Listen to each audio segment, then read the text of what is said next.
모든 영광 받아 주시옵소서. 감사드리며 예수 그리스도의 이름으로 기도드립니다. 아멘. 할렐루야. 아멘. 하나님 말씀 읽겠습니다. 하나님 말씀 에베소서 3장 16절 말씀, 에베소서 3장 16절 말씀, 저희 한 절 함께 한 목소리로 읽도록 하겠습니다. 시작. 그의 영광의 풍성함을 따라 그의 성령으로 말미암아 너희 속사람을 능력으로 강건하게 하시오며. 아멘. 우리 옆에 계신 분들에게 이렇게 인사해봤으면 좋겠습니다. 속사람은 건강하신지요? 그 특세 전에 에베소서 하다가 거의 모르겠어요. 거의 반년 만에 돌아온 느낌입니다. 저는 에베소 말씀이 다시 돌아왔는데요. 특세 전에 딱 이 바울의 기도가 들어가는 시점에 마침 하나님께서 특별 새벽 기도회를 허락해 주셔서 기도하고 다시 만납시다 하고, 그리고 이제 다시 만나는 자리에 왔었는데요. 설교자한테 그런 은혜가 있는 것 같습니다. 어떤 은혜냐면 성도들이 망각하는 은혜입니다. 에베소서의 주제가 뭐였는지 혹시 기억나십니까? 아니요, 그렇게 기억이 나지 않습니다. 맞습니다. 저도 봐야만 기억이 나는데 다시 오랜만에 에베소서를 보는 만큼 한번 복습하는 시간을 가져봤으면 좋겠어요. 에베소서의 주제, 에베소서 1장 3절, 하늘에 신령한 모든 복이 그리스도 안에서 와르르 내린다. 맞습니다. 하늘에 신령한 복, 그게 바로 에베소서의 주제였습니다. 그럼 복이 뭔데요? 세윤이가 주일학교 아이들이 그럼 그 복이 뭔데요? 물어본다면 뭐라고 대답해 줄 겁니까? 이어지는 4절의 내용을 대답하면 됩니다. 찬송하리로다 우리 주 아버지 곧 창세전에 그리스도 안에서 우리를 택하사, 그 구원의 일들을 얘기해 주면 된다라는 것이죠. 구원의 일이 뭐였죠? 성부 하나님께서 창세전에 우리를 택하셨습니다. 성자 예수님께서 피값으로 우리를 속량하시고 사셨습니다. 성령 하나님, 성령님께서 우리를 인치시고 보증하셨습니다. 아멘이요. 삼위 하나님이 우리의 구원을 행하시고 적용하시고 보증하신다. 이것만큼 큰 복이 어디 있습니까? 그래서 1장 마무리가 어떻게 되죠? 너희는 그리스도의 몸된 교회야. 교회가 되었다고 바울은 얘기하는 거죠. 2장 어떻게 넘어갑니까? 그래서 그 구원이 어떻게 적용되는 줄 알아? 개인에게는 먼저 너희는 본질상 진노의 자녀였어. 허물과 죄로 죽었어. 근데 예수께서 다시 너희를 살리셨어. 너희는 예수 안에서 다시 살아났어. 그렇기 때문에 너희 자랑할 게 없어. 하나님께서 너희를 작품, 너희는 그가 만드신 바라 작품으로 지어 가실 거야. 아멘. 공동체로 어떻게 적용이 됩니까? 너희는, 이방인들에게 하는 말이죠. 너희는 약속 밖의 외인이었어. 하나님 몰랐잖아. 소망도 없었잖아. 약속 몰랐잖아. 근데 예수께서 그 육체로 뭘 허무셨다? 담을 허무셨다. 이방인과 유대인 그 사이에 담을 육체로 허무셔서 너희를 이제 어떻게? 첫째 아들, 둘째 아들 다 포기할 수 없는 탕부 하나님 아버지께서 예수로 그 담을 헐으시고 예수를 모퉁이 돌 삼으셔서 이제 너희를 교회로 지어 가실 거야. 이게 2장의 내용이었습니다. 3장의 내용이 뭐라고 이어집니까? 이 일로, 그러므로 내가 이 일로 감옥에 갇힌 거야. 왜 얘기하는 거예요? 에베소 교회는 방금 막 태어난 하윤이 신생아 같은 교회였잖아요. 믿음이 약한 교회에게 감옥에 갇힌 바울은 낙심할 만한 요소가 되었기 때문에, 나는 로마의 권력으로 감옥에 갇힌 거 아니? 바리새인들, 유대인들이 핍박해서 감옥에 갇힌 거 아니? 은혜의 경륜에 따라 내가 이 일로 감옥에 갇힌 거야. 그건 낙심하지 마. 이 일이 가장 영광스러운 거야. 그러므로 내가 하늘과 땅에 이름을 주신 아버지 하나님께 무릎을 꿇고 비오니가 저희가 전에까지 본 내용이었습니다. 그렇기 때문에 내가 하나님께 무릎 꿇고 기도한다. 바울은 얘기했던 거예요. 그러니까 여러분, 이 기도의 위치를 살펴볼 필요가 있어요. 1장에서 2장까지는 쉽게 말해서 교리적 내용이었잖아요. 너희가 어떻게 구원받았는지, 구원이 뭔지, 구원이 어떻게 적용되는지에 대한 내용이었죠. 4장부터는 나중에 보겠지만 그 구원을 얻은 자들, 너희는 4장 1절을 보세요. 그러므로 너희가 합당하게 주 안에서 이렇게 행하라 라고 얘기를 하고 있어요. 근데 그 사이 말씀과 실천을 이어주는 뭐가 필요하다는 겁니까? 기도가 필요하다.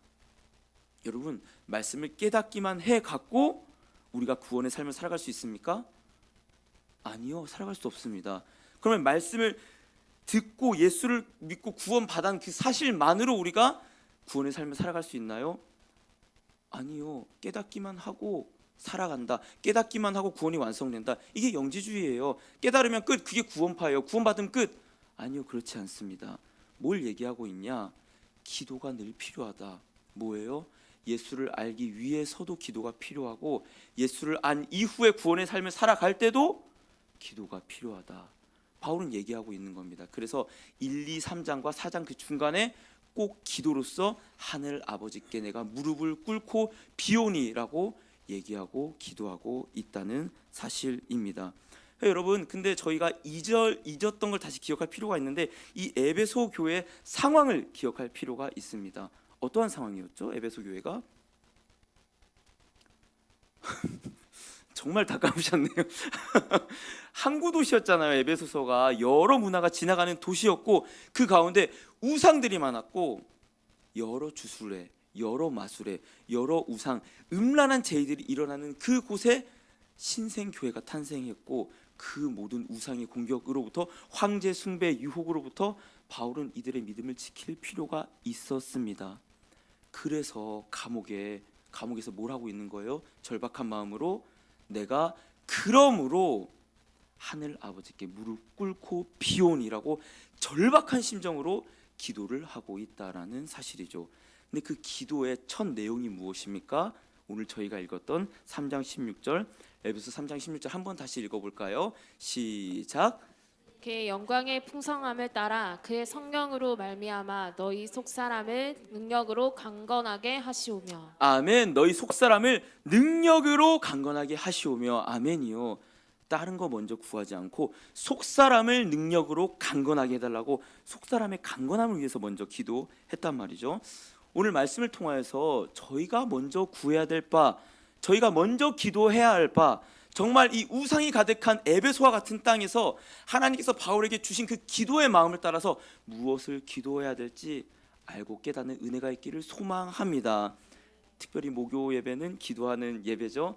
그 마음을 갖고 말씀을 붙들고 기도하는 저와 여러분들 되시길 소망합니다. 우리 바울의 기도를 그래서 다시 한번 살펴볼 거예요. 바울의 기도의 관심사가 앞서 얘기했듯이 다른 게 아니라 처음 기도했던 게 뭐냐? 속사람의 강건함이에요.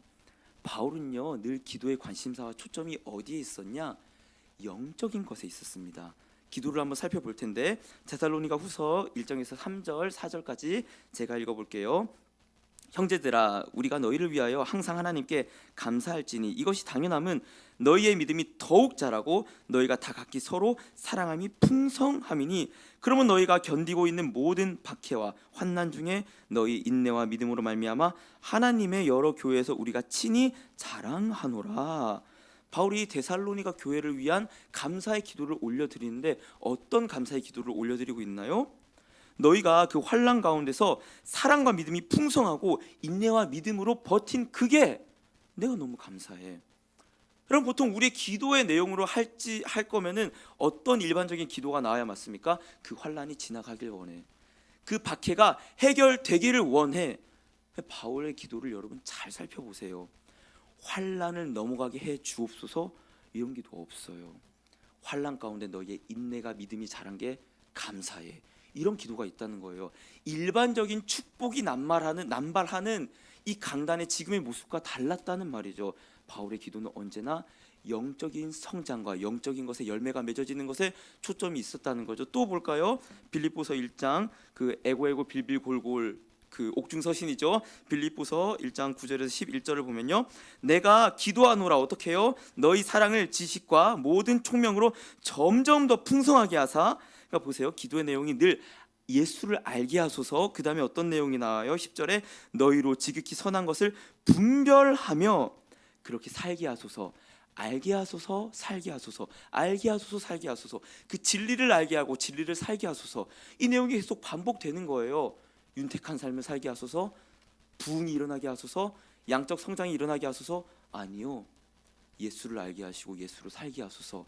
늘 이런 기도였다는 거예요. 또 볼까요? 골로새서 1장 9절에서 12절. 이로써 우리도 듣던 날부터 너희를 위하여 기도하기를 그치지 아니하고 뭘 구해요? 너희로 하여금 모든 신령한 지혜와 총명에 하나님의 뜻을 아는 것으로 채우게 하시고, 보세요, 아는 것으로 채우게 하시고 알게 하소서. 10절에 뭐예요? 주께 합당하게 행하여 살게 하소서. 하나님 그렇게 살게 해 주시옵소서. 진리와 복음이 지식으로 끝나지 않게 하시고 그거를 진짜 알게 하시고 그거를 살게 하소서. 이걸 위해서 늘 바울은 기도했다라는 사실입니다. 그러니까 바울의 기도는 철저하게 무엇이 우선적이었다? 영적인 것. 영적인 것이 늘 우선적이었다는 사실입니다. 물론요, 바울도 육체의 가시를 위해 기도했습니다. 그러나 그 가운데서도 하나님께서 주신 응답이 뭐였습니까? 내 은혜가 내게 족하다. 늘 바울의 기도는 하나님께서 어떻게 인도하셨다? 영적인 열매와 풍성함으로 인도하셨고, 남을 위해서 중보하며 교회를 위해서도 물질의 축복, 건강, 사업, 너희들의 교회 윤택한 삶, 아니요, 너희가 영적으로 더 충만해지기를 원한다. 초점이 늘 여기 있었다라는 사실이죠. 근데 좀 더 세세하게 살펴볼 것은요, 바울의 기도는 영적인 것이 늘 우선된 것은 맞지만 그거와 더불어서 어땠다? 현실적이었습니다. 어땠다고요? 현실적이고 굉장히 세세했어요. 그러니까 저는 어릴 때였죠. 중고등학생 때 이 바울의 기도를 보면요, 지금도 보도 영광의 풍성함을 따가 지혜가 지식이 자라게 나게 하시고 그리스도의 너비와 길이와 깊이와 높이가 어떠함을, 이 말들을 쓰는 거 보면서 바울은 왜 이렇게 이 기도를 어려운 말을, 성경 왜 이렇게 어려운 말로 기도를 썼을까? 바울을 뭐 자랑하려고 이런 말을 쓰는 걸까? 어린 마음에 이런 생각을 한 적이 있는데, 그럴 리가 없죠. 감옥에 갇혔는데 뭘 자기의 어떤 미사여구를 자랑하려고 그런 말을 썼겠습니까? 그게 아니에요. 바울은요, 영적으로 교회의 필요가 뭔지를 분명하게 아는 사람이었어요. 그랬기 때문에 그 교회에 필요한 기도의 내용을 단어 하나를 숙고하여서 기도할 수 있었던 사람입니다. 오늘 본 3장 16절만 봐도 속사람을 능력으로 강건하게 해달라고 기도를 하고 있어요. 근데 이 말이 처음 나온 말이 아니에요. 에베소 1장 19절을 보면요, 그의 힘의 위력으로 역사하심을 따라 믿는 우리에게 베푸신 능력의 지극히 크심이 어떠한 것을 너희로 알게 하시기를 구하노라. 그러니까 이미 이 능력, 디나미스라고 하는 단어거든요. 그 다이나마이트가 여기에서 파생된 단어예요. 폭발력 있는 능력, 그 디나미스가 너희에게 있기를 원해라는 것을 이미 1장 19절에 바울이 얘기를 했고요. 그리고 6장에 끝날 때 어떻게 얘기하냐? 6장 10절 보면요, 끝으로 너희가 주 안에서와 그 힘의 디나미스, 능력으로 강건하여지고, 끝날 때도 그 능력으로 강건하여지고라고 바울이 얘기하고 기도하고 있습니다. 뭐예요? 지금 바울이 기도하는 그 바가, 에베소 너희 교회에게 이 능력이 필요해. 그냥 미사여구를 막 읊은 게 아니에요. 그 능력이 필요하기 때문에 이 능력이 어떠한 능력인지 분명히 알고 이 3장 16절에 간구함으로 기도했다라는 사실입니다. 에베소가 어떤 동네였는데요? 어떤 도시였는데요? 우리가 아까 대답을 잘 못했죠. 그래서 말씀을 갖고 왔습니다. 사도행전 19장 19절을 보면요, 이 에베소서의 바울이 2차 전도 여행 때 에베소에 일어났던 일입니다. 19절에 또 마술을 행하던 많은 사람이 그 책을 모아 가지고 와서 모든 사람 앞에 불사르니 그 책 값을 계산한즉 은 5만이나 되더라. 어떤 일이 일어났습니까? 바울과 실라 동료들이 복음을 전했습니다.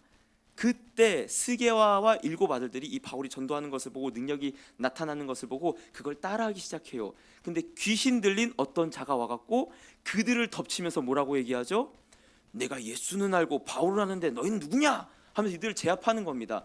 그 모습을 본 에베소 사람들이 뭐라고 얘기해요? 어머, 예수가 진짜네? 어머, 바울이 진짜네? 그러면서 집에 있던 뭘 갖고 와요? 마술책, 주술책을 갖고 와서 다 태우는데 그 양이 얼마나 됐다? 은 5만이나 됐다는 거예요. 뭐에 휩싸였던 도시입니까? 마술과 주술, 미신에 휩싸였던 도시였다는 것을 보여주는 거죠. 또 어떤 일이 있었냐? 19장 35절에는요, 서기장이 무리를 진정시키고 이르되 에베소 사람들아, 에베소시가 큰 아데미와 제우스에게서 내려온 우상의 신전 기지가 된 줄을 누가 알지 못하겠느냐? 이건 어떤 일이었습니까? 복음이 흥황하니까 은장색들, 이 은으로 아데미 신전 우상을 만드는 사람들이 이 우상 만드는 일을 자꾸만 포기하고, 사람들이 야, 그 우상 사는 거 아니래. 수요가 떨어지니까 아니 우리의 밥벌이가 사라지고 있네. 그래서 이 복음을 전하던 바울을 제외한 이 복음 전도자들을 고발하고 아데미 신전 그 아고라로 끌고 갑니다. 그래 놓고 2시간 동안 찬양을 하는 거예요. 크도다 아데미 신전이요, 크도다 아데미 신이요. 그러니까 이제 거기 있던 로마 병정이 얘기하는 거죠. 야야 조용히 해 조용히 해. 이 아데미가 제우스와 아데미로부터 내려온 우상의 신전 기지인 줄 누가 모르냐? 여러분 그곳에 에베소 교회가 탄생한 겁니다. 바울의 마음이 어땠겠어요? 우상의 신전 기지인 줄 모르냐 에베소가? 근데 거기에 태어난 교회를 위해서 바울은 뭐가 절실히 필요하다고 느낀 거예요? 속사람이 강건한 그 능력이 필요하다고. 바울은 그게 필요하다고 절실히 느꼈던 거예요. 그래서 첫 마디를 뭐라고 한 겁니까? 속사람이 능력으로 강건해지기를 원해. 에베소서 2장 2절에도 얘기를 했었죠. 그때 너희는 그 가운데 행하여 이 세상의 풍조를 따르고 공중 권세 잡은 자를 따랐으니. 그러니까 에베소 성도들아, 너희가 있는 그 에베소가 우상의 신전 기지인지 모르냐? 그리고 너희가 원래는 그 공중 권세 잡은 세상 풍조를 따라서 음란한 제의를 따라갔고 세상의 문화를 따라갔고 우상과 미신을 따라갔고 주술을 믿는 자들 아니었냐? 그러한 자들에게 바울은 능력이 필요합니다. 주님, 이들이 이 악한 어두운 에베소에서 살기 위해서 능력이 필요합니다. 간절히 외쳤다라는 사실이죠. 여러분 특세 때 무엇을 두고 기도를 했었습니까? 어떠한 것을 관점을 두고 어떠한 것을 초점을 두고 우선시하여서 기도를 했었습니까? 제가 지난번 겨울 특세 때는 사실은 먼저 기도했던 게 딴 게 아니라, 물론 하나님 저 이 교회에 잘 적응하게 해주세요. 이 하늘문에 잘 적응하게 해주세요. 이런 기도도 했었지만 제가 그때는 집을 구했던 시점이기 때문에 이 집을 두고 기도를 했었습니다. 그리고 하나님께서 감사하게 특세 그 첫 주차였던 것 같아요. 바로 응답을 주셔서 지금 저희 보람 아내랑도 오늘 얘기를 했는데 아내가 갑자기 이제 교회로 오는 길에 그런 얘기를 하는 거예요. 아, 이 보람이 온 건 참 놀랍다 여보. 그러니까 저희는 빛과 소금 올지도 몰랐고 실은 이미 그 계약이 진행되던 시점을 이 교회를 부임하기 전이었으니까요. 근데 교회랑도 너무 가깝고 운행을 하다가도 느낀 거는 내가 집이 멀었으면 운행할 때 너무 힘들었겠다. 근데 벽산 갔다가 딱 집 들어가면 너무 편하거든요. 너무 좋은 위치를 하나님께서 주셨다. 감사하는 마음이 있었는데 제가 이번 특세 때는 사실 집을 두고선 딱히 기도를 하지 않았습니다. 왜냐하면은 일단은 원장님께서 말씀 중에 고레스 말씀을 많이 하셨잖아요. 그 임지혜 목사님 말씀으로 원장님의 짝사랑은 고레스다. 너무 좋아하신다. 매력적이죠. 물론 고레스가 아니라 고레스를 쓰시는 하나님이요. 하나님 모르는 고레스, 이스라엘도 모르는 고레스. 그렇지만 이스라엘에게 모든 것을 공급하시는 그 고레스. 그래, 하나님께서 우리에게 고레스 주시겠다. 고레스 통해서 집을 주시겠다. 그 생각을 하니까 집에 대한 기도를 딱히 하지 않았습니다. 그러나 조금 바뀐 부분이 있다면 나라와 민족을 위해, 특별히 다음 세대를 위해서 또한 간절히 기도하는 그 마음을 주셔서 기도하는 이번 특세 시간이 되었습니다. 여러분들 가장 우선시 두고 가장 초점을 두면서 기도할 게 뭔지 안다면 우리의 기도의 시야가 넓어질 줄로 믿습니다. 제가 잘났다 얘기하는 거 아닙니다. 영적으로 무지했던 내가 나의 문제만 두고 기도했었는데 눈을 뜨고 나니까 이 땅이 얼마나 황폐한지 보이고 느껴지는 겁니다. 이 땅이 얼마나 다음 세대에게 믿음의 그 땅이 얼마나 황폐한지 이스라엘의 포로로 끌려간 그 땅처럼 보이는 겁니다. 우상의 신전 기지인 줄 모르느냐? 너희가 이 대한민국이, 이 서울이 우상의 신전 기지가 된 줄을 모르느냐? 말씀을 듣는 저와 여러분들 이 땅을 위해 기도하기를 소망합니다. 또한 특별히 저 북녘 땅을 위해 기도하기를 소망합니다. 다음 세대를 위해 기도하기를 소망합니다. 영적인 것을 우선으로 두면서 이 땅을 위해 하나님의 필요가 뭔지 알고 바울처럼 세세하고 민감하게 기도하는 은혜가 빛과 소금 교회 가운데 있기를 소망합니다. 우린 그래서 이제 살펴볼 거예요. 도대체 그럼 속사람이 강건하게 해달라는 그 기도의 내용이 구체적으로 무엇인지, 속사람의 의미가 무엇인지 한번 살펴보기를 원하는데요. 이 속사람이라는 것이 바울이 총 신약에서 3번, 이 에베소서에 포함해서 3번을 쓰였는데 나머지 2군데를 한번 살펴보면서 속사람이 이런 의미고 그럼 속사람이 강건하다는 건 이런 의미겠구나 한번 살펴보겠습니다. 고린도후서 4장 16에서 18절 한번 읽어보겠습니다. 시작. 그러므로 우리가 낙심하지 아니하노니 우리의 겉사람은 낡아지나 우리의 속사람은 날로 새로워지도다. 우리가 잠시 받는 환난에 경한 것이 지극히 크고 영원한 중한 것을 우리에게 이루게 함이니 우리가 주목하는 것은 보이는 것이 아니요 보이지 않는 것이니 보이는 것은 잠깐이요 보이지 않는 것은 영원함이라. 아멘. 여기에서 뭐라고 나오죠? 고린도후서 4장에 먼저 우리의 겉사람은 낡아지나 우리의 속사람은 날로 새로워지는도다 얘기하고 있습니다. 속사람은 쉽게 말해서 사실 간단합니다. 영적인 존재로서의 사람입니다. 우리가 쉽게 흔히 말하는 영혼의 개념과 같은 거죠. 그런데 좀 차이가 있습니다. 만약에 영혼이 강건해지길 원한다라고 했으면 그냥 영혼이라 말을 썼을 거예요. 근데 바울이 영혼을 쓰지 않고 속사람, 영적인 존재로서의 사람, 속사람의 이야기를 썼다는 것은 이유가 있습니다. 어떤 이유가 있냐? 겉사람과 대비시키기 위해서, 겉사람과 비교되는 영적 존재로서 사람을 알리기 위해서 속사람이라고 쓴 것이죠. 그럼 여러분, 겉사람은 무엇입니까? 이 고린도 후서의 내용은요, 간단히 말하면 이겁니다. 바울이 그토록 눈물을 쏟았던, 애정을 쏟았던 교회, 고린도 교회가 야, 바울 저거 사도 아니래, 야, 저거 말하는 거 보니까 영 아니던데, 바울에 대한 사도권에 의심이 생기고 바울에 대한 의심이 생기자 바울이 편지를 보내는 거죠. 나 사도 맞아. 근데 이게 개인적으로 나 진짜라고 말하는 것이 아니라 내가 전했던 그 복음이 진짜야, 너희 거짓 교사에게 속지 마 라고 하는 마음으로 편지를 쓰면서 우리가 환난을 당하고 갇힌 이유는 다 너희들을 위해서야.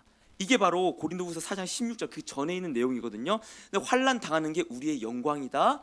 그러므로 우리가 낙심하지 아니하노니 우리의 겉사람은 낡아지나 속사람은 날로 새로워지는도다. 바울이 이렇게 얘기하는 거예요. 그러니까 겉사람은 무엇입니까? 눈에 보이는 육체뿐만 아니라 육신과 관련된 모든 명예, 돈, 부귀, 건강 이런 것들 우리가 다 하찮게 여겨, 아무것도 아닌 걸로 여겨. 그 모든 것들이 다 겉사람을 총칭한다는 거죠. 왜? 그거를 능히 이기고 견딜 만한 속사람에 새로워지고 강건함이 우리에 있기 때문에, 영적으로 새로워지고 하나님과의 교제가 더욱더 충만해지기 때문에, 너희로 말미암아 하나님의 영광을 우리가 더욱더 새롭게 날마다 맛보기 때문에 라고 얘기를 하고 있다라는 사실이죠. 다음 또 속사람이 쓰인 용례를 찾아보면요, 로마서 7장 있는데요, 7장 21에서 23절 제가 읽어볼게요.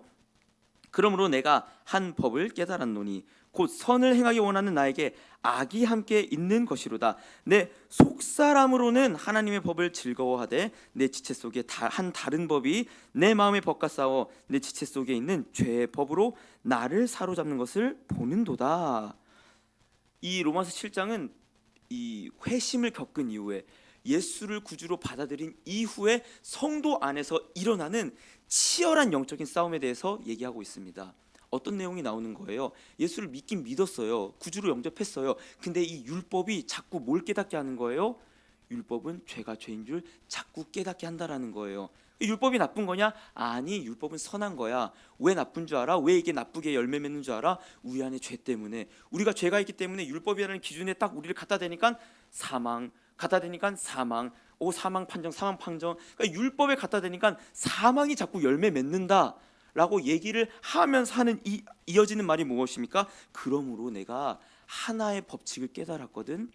내가 속사람으로는 하나님의 법, 이 선한 율법을 행하고 따르기를 원하는데, 다른 법, 내가 본질상 죄인이기 때문에 이 죄의 법이 나를 자꾸만 실족시키고 사망으로만 열매 맺게 해 라고 하는 부분에서 이 속사람의 의미가 쓰였다는 거죠.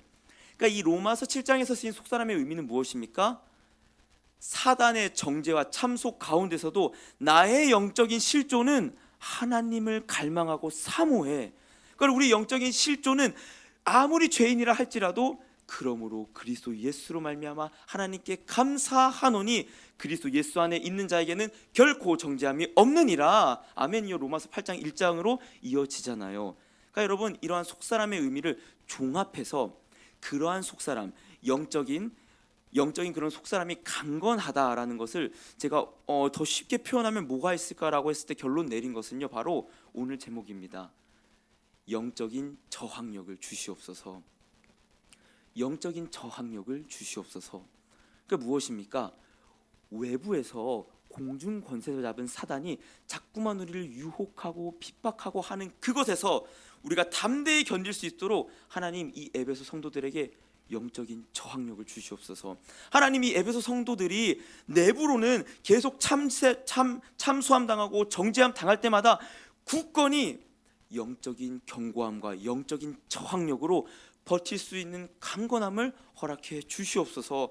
아멘이요. 바울이 에베소를 위해 기도했고 실은 오늘날 교회를 위하여서 성령의 감동을 받은 하나님께서 우리를 위해 기도하고자 하는 내용이라는 사실이지요.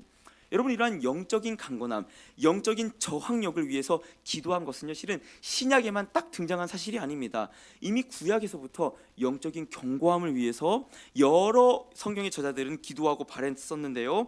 시편 27편 1절에서 3절을 보면요, 여호와는 나의 빛이요 나의 구원이시니 내가 누구를 두려워하리요. 여호와는 내 생명의 능력이시니 내가 누구를 무서워하리요. 악인들이 내 살을 먹으려고 내게로 왔으나 나의 대적들 나의 원수들인 그들은 실족하여 넘어졌도다. 군대가 나를 대적하여 진칠지라도 내 마음이 두렵지 아니하며 전쟁이 일어나 나를 치려할지라도 나는 여전히 태연하리로다. 아멘. 저 하늘문 찬양 중에 저랑 아내랑 참 좋아하는 찬양이 군대가 나를 에워싸여 진칠지라도 내 마음이 두렵지 아니하며, 이 찬양 정말 좋아하거든요. 여러분들, 시인이 군대를 몰아내 주세요, 군대를 해산시켜 주세요, 아니요, 이러한 기도와 찬양의 고백을 드리지 않았어요. 군대가 날 에워싸여 진칠지라도 내 마음이 두렵지 않습니다. 아멘이요. 뭐예요? 영혼의 견고함, 영적인 저항력으로 내가 겉사람 육신의 그 모든 상황들을 담대히 이겨내게 하신 우리 하나님 감사합니다. 이 찬양을 올리고 있다라는 사실이죠. 시인뿐만 아닙니다. 느헤미야 6장 9절, 느헤미야도 이런 고백을 했었는데, 이는 그들이 다 우리를 두렵게 하고자 하여 말하기를 그들의 손이 피곤하여 역사를 중지하고 이루지 못하리라 함이라. 이제 내 손을 힘있게 하옵소서 하였더라. 그러니까 이게 뭐예요? 성벽을 건축하는데 산발락과 도비아가 야야야 그건 여호가 올라가도 무너지겠다 하면서 메롱메롱메롱 조롱하고 있으니까 두렵게 하는 그 이방인들, 대적들을 향하여서 하나님 내 손을 강하게 해주세요. 이건요, 어떠한 육체적인 능력을 강하게 해달라는 것이 아닙니다. 그 일을 행할 굳건한 마음과 힘을 내게 허락해 주시옵소서. 딱 이 한마디 기도하고요, 성벽이 재건됩니다. 그리고 어떻게 이스라엘 백성에게 얘기하냐? 느헤미야 8장 10절 함께 읽어볼까요? 느헤미야 8장 10절 읽겠습니다. 시작. 느헤미야가 또 그들에게 이르기를 너희는 가서 살찐 것을 먹고 단 것을 마시되 준비하지 못한 자에게는 나누어 주라. 이 날은 우리 주의 성일이니 근심하지 말라. 여호와로 인하여 기뻐하는 것이 너희의 힘이니라 하고. 아멘. 뭐라고 합니까? 여호와를 기뻐하는 것이 너희의 힘이라. 아멘이요. 느헤미야는 성벽 건축을 하면서 이미 이거를 경험했습니다. 여호와를 의뢰하는 것, 여호와를 기뻐하는 그것이 힘과 능력이 되어서 지금까지 왔으니 너희 근심하지 마라. 기뻐해. 그게 너희의 힘이야.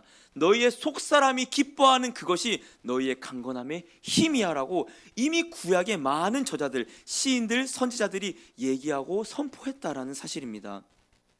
저 여러분들 말씀을 들을 때 저희는 이 점을 분명히 유의할 필요가 있습니다. 사단의 공격은 어디로부터 옵니까? 아니, 어디로 공격? 사단의 공격 포인트가 어디입니까? 저와 여러분들의 속사람입니다. 속사람. 딴 게 아니에요. 외부로부터의 핍박, 어려움, 경제적인 고난, 건강, 육신의 아픔들 있을 수 있죠. 근데 사단의 공격의 포인트, 그 지점은 어디냐? 우리의 영혼의 속사람을 붕괴시키고 무너뜨리는 것, 소망을 잃어버리게 하고 하나님을 향한 믿음을 잃어버리게 하고. 왜 히스기야에 싸울 때 사네립이 그렇게 얘기했어요? 여호와를 의뢰하라는 그 말에 속지 말라라는 왜 그 거짓된 말을 했어요?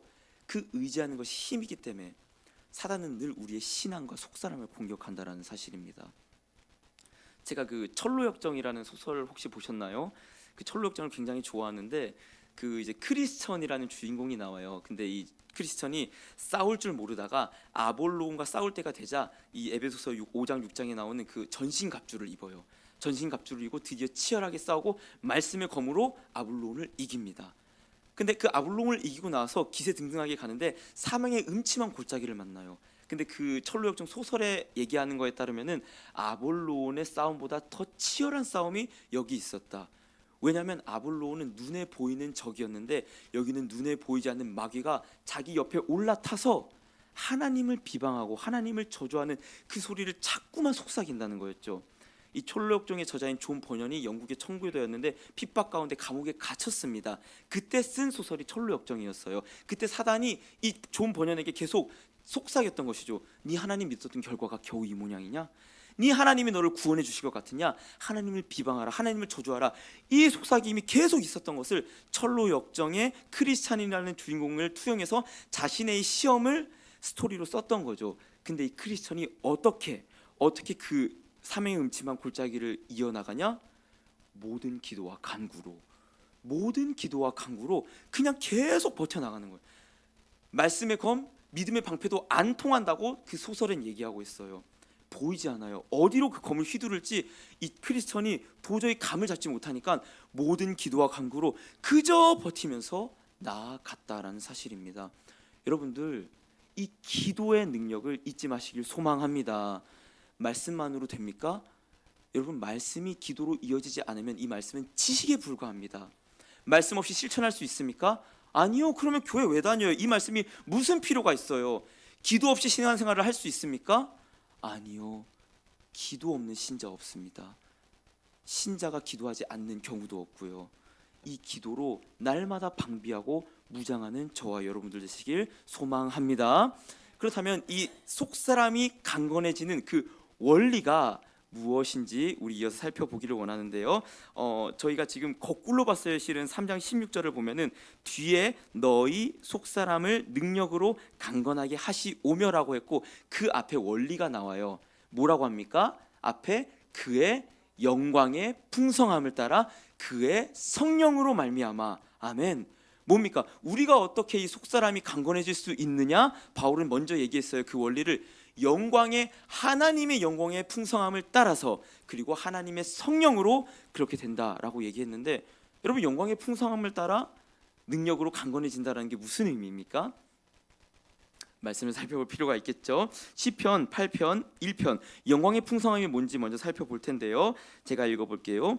여호와여, 여호와 우리 주여, 주의 이름이 온 땅에 어찌 그리 아름다운지요, 주의 영광이 하늘을 덮었나이다. 아멘. 여러분, 그 구약에서 하나님의 영광이 선포되는 경우가 다양한 경우가 있는데 아주 많은 부분에서 언제 선포가 되냐? 창조. 하나님의 창조의 능력이 선포될 때 많은 시인들이 얘기를 하는 거예요. 주의 영광이 얼마나 아름다운지요.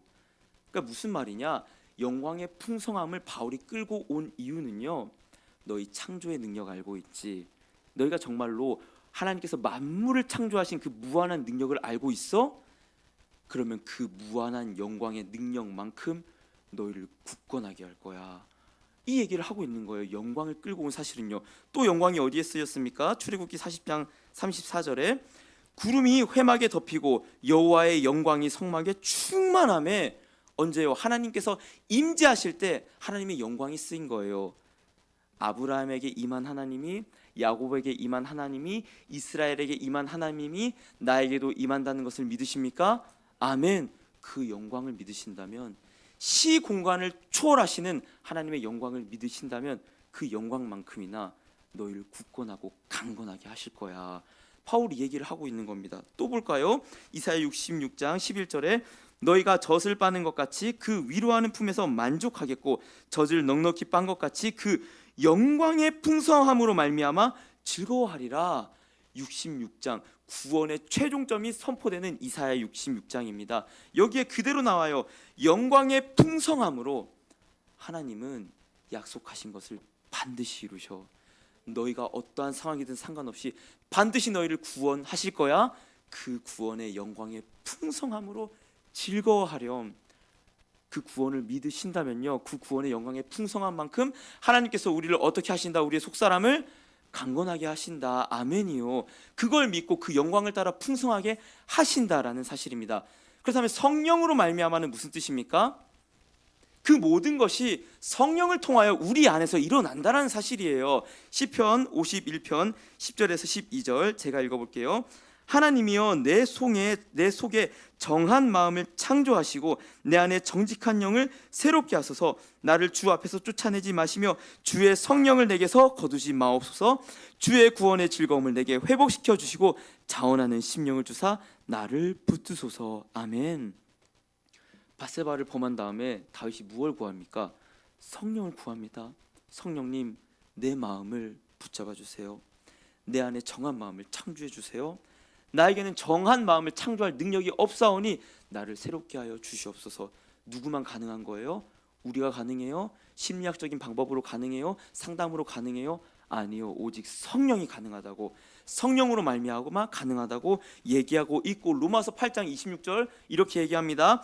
이와 같이 성령도 우리의 연약함을 도우시나니 우리는 마땅히 기도할 바를 알지 못하나 오직 성령이 말할 수 없는 탄식으로 우리를 위하여 친히 간구하시느니라. 아멘. 뭐라고 얘기합니까?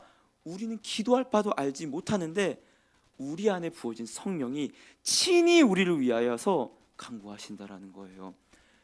그렇기 때문에 성령으로 말미암아 너희의 속사람이 강건해질 수 있어.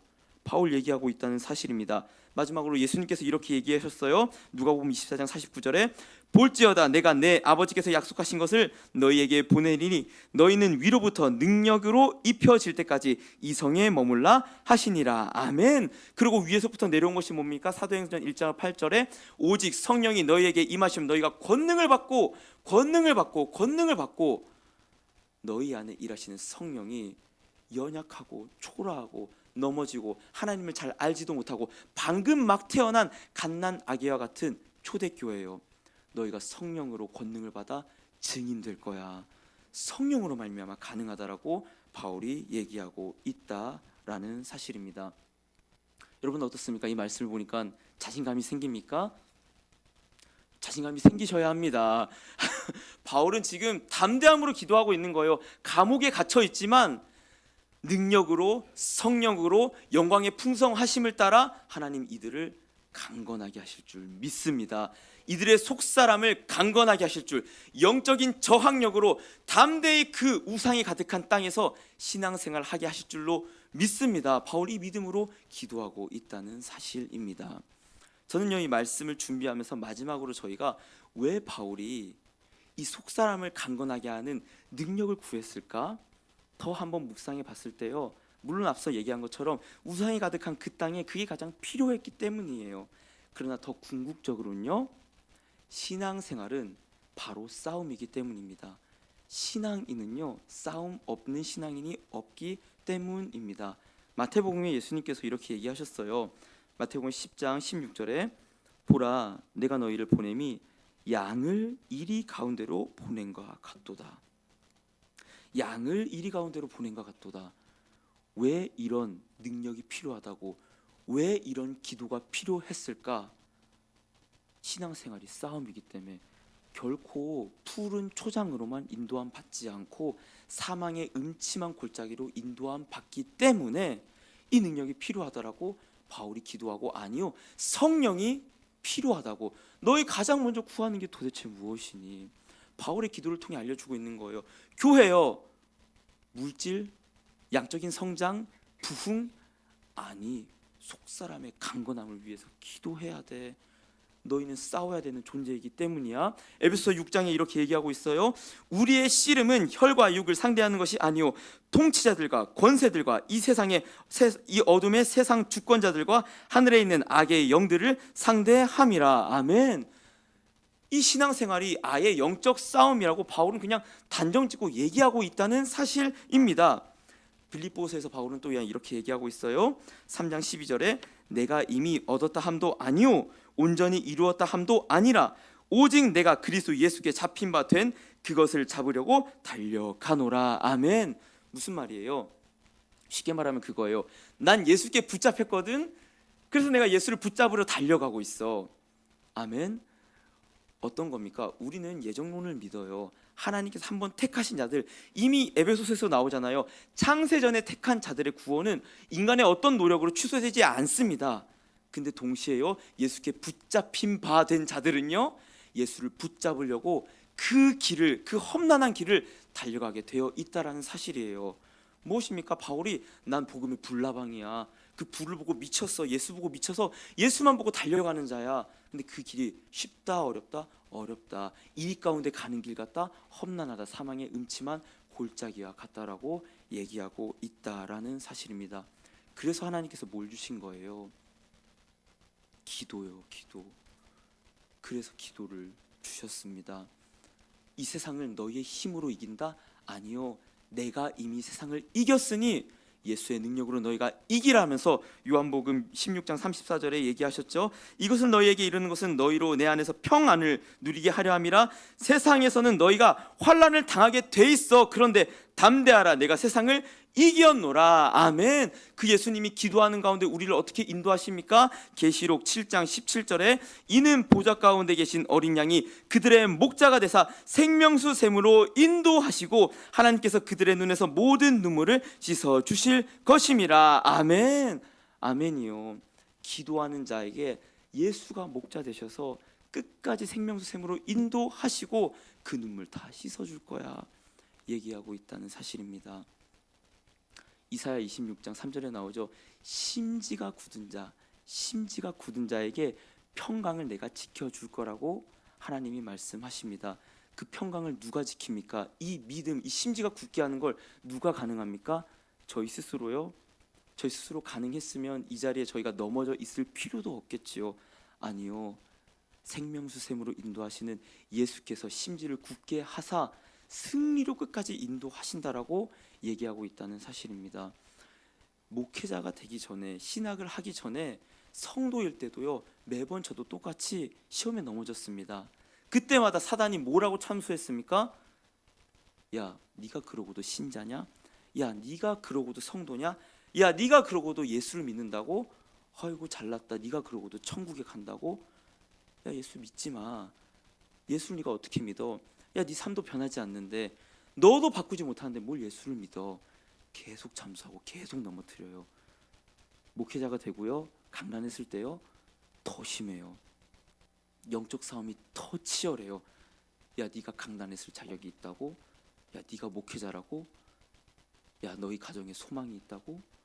야, 네 인생에, 네 목회에 다음 세대에 어떠한 희망이 있다고? 너가 설교할 자격이 있다고? 아니, 너 구원 받았다고? 늘 참소해요.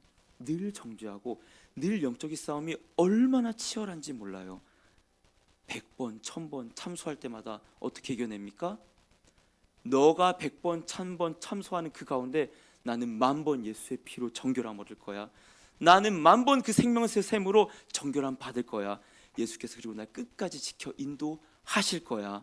그 믿음으로 굳건하게 속사람에 강건하게 하시는 성령의 능력으로 인도함 받았을 때 저희 천국문 앞에서 어떻게 고백합니까? 빌립보서 4장의 내용에 내게 능력 주시는 자 안에서 내가 모든 것을 할 수 있었습니다. 하나님, 내게 능력 주시는 하나님 그 안에서 내가 이 믿음의 걸음, 이 험한 가시밭길 길 허덕이면서 가다가 천국문 향해 이르리 예수 인도하셨네. 내게 능력 주시는 자 안에서 내가 모든 것을 할 수 있었습니다. 고백하는 저희가 되기를 소망합니다. 특별히 기도하는 목요 예배에 하나님, 제가 이 바울처럼 영적인 세심함과 민감함을 갖고 나의 육체를 위해서만, 겉사람을 위해서만 기도하지 않았습니까? 속사람의 강건함을 위해 기도하게 나에게 지혜를 주시옵소서. 내가 처한 이 상황, 아니 나뿐만 아니라 한국교회와 빛과 소금교회와 또한 나의 가정이 처한 영적인 위기가 뭔지 파악하고 기도로 방비하고 맞서 싸우는 영적인 저항력을 허락하여 주시옵소서. 날마다 깨어 기도하는 빛과 소금교회 되길 소망합니다. 아멘. 이 시간 찬양할 때 저희 그 찬양 했으면 좋겠어요. 그 이제 역전되리라, 기도를 멈추지 마라, 함께 불러줬으면 좋겠어요. 그 나의 영혼이 말고 이제 역전되리라 함께 찬양할 때 그 가사의 그 부분 있잖아요. 저들은 너의 입을 보고 있다. 기도를 멈추지 마라. 맞습니다. 사단은 저희의 믿음이 약해지고 기도의 입이 다물어지는 그때만을 기다리고 있습니다. 아니요, 담대히 난 기도하고 내 속사람을 하나님 강건케 하실 거라 그 믿음으로 함께 찬양하시겠습니다.